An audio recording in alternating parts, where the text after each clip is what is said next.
gentlelady, Dr. Miller-Meeks from Iowa, for her 5 minutes. Thank you, Mr. Chair, and I thank all the witnesses who are here. Dr. Walensky, you and I have had the opportunity and the pleasure, if you will, to receive testimony before and ask questions. I'm a physician. I'm also a former director of the Iowa Department of Public Health. And when it comes to trust in our agencies, if you've lost me, that means there is a lot that has to be answered for and oversight that has to be taken care of. I vaccinated individuals, all 24 of my counties in my district. I was vaccinated, but even now, there still persists this non-recognition of infection-acquired immunity, of herd immunity, of immunity that exists. And the purpose of a vaccine is to do what? It is to confer immunity. So the failures of the CDC and the FDA, and I won't get into the NIH, were both administrations.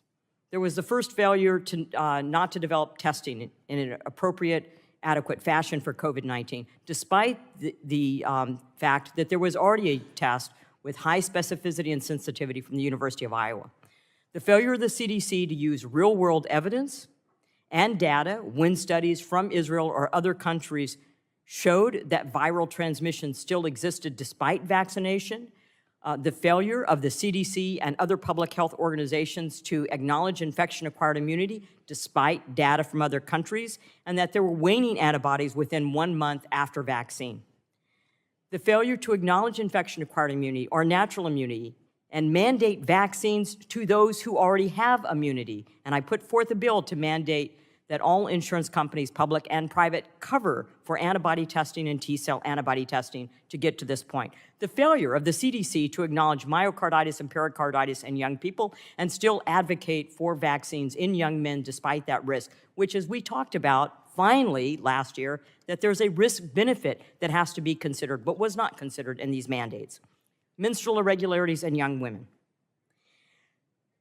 I think that when you're trying to message to the public, and I can tell you as a public health director, what I conveyed to my staff was that our credibility was the most important thing that we had in public health. And so when we can't acknowledge what are common concepts and what my local public health individuals and officers and physicians and nurses were acknowledging back at home, but we're not receiving through the CDC, has created a lack of trust in extremely important institutions. The failure of the FDA to utilize their own advisory boards when approving vaccines, especially in certain age groups, and rushing approval in these age groups, and then their slowness to advance any therapeutics. And what evidence, can you tell me, the evidence-based research that shows 6-foot distancing is appropriate?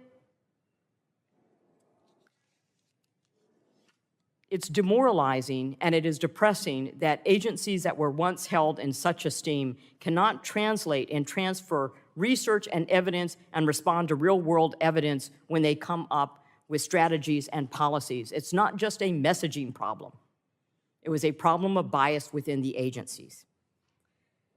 So I was the sole member of Congress to advocate on Congress during the COVID-19 markups and hearings for increased funding for public health and local public health grants.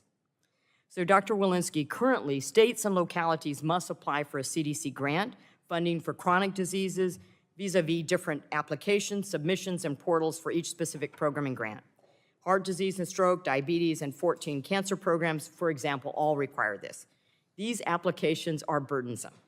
They require vast amounts of time and resources, and often states and localities must hire specific grant coordinators to handle the process.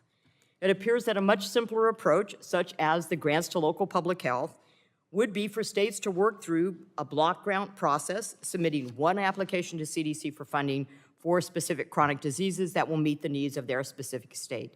Many of these entities already are operating on slim margins, which is also why, quite honestly, I found it appalling that less than 0.5% of the American Rescue Plan dollars in 2021, the height of the pandemic, went to fund state and local public health workers who are on the front lines of fighting COVID-19, all with tremendously innovative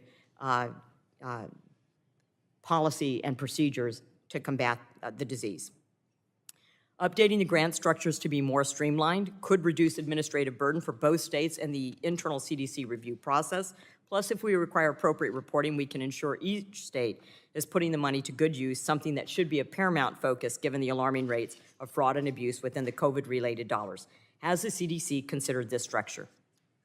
Yes, thank you, Dr. Miller-Meeks, and thank you for advocating for local public health, which I think is a critically important part of one of their lessons learned as part of COVID-19. Results-based partnerships is one of the key things that we learned in our CDC review and CDC moving forward. And part of our organizational structure has actually streamlined where our local public health departments come.